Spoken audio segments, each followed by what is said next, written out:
Breaking news, Afghanistan పైన పాకిస్తాన్ మరోసారి భీకర దాడులకు పాల్పడింది.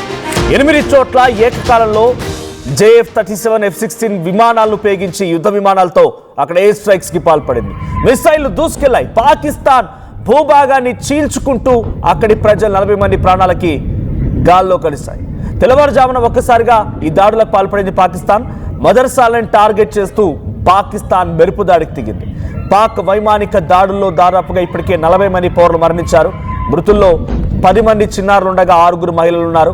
ఇక సామాన్యులను చంపి పాక్ మరోసారి వక్రబుద్ధిని చూపించిందని, కుక్క బుద్ధిని చూపించిందని పాకిస్తాన్ పైన ఆఫ్ఘనిస్తాన్ మండిపడుతోంది. దెబ్బకు దెబ్బతీస్తామని పాకిస్తాన్కి ఆఫ్ఘనిస్తాన్ వార్నింగ్ కూడా ఇస్తోంది. పక్తికా ప్రావిన్స్తో పాటుగా సరిహద్దు వెంబడి ఉన్నటువంటి కోస్ట్, పక్తియా, నంగర్ఘర్ ప్రావిన్సుల్లో పెద్ద ఎత్తున పాక్ దాడులకు దిగుతోంది.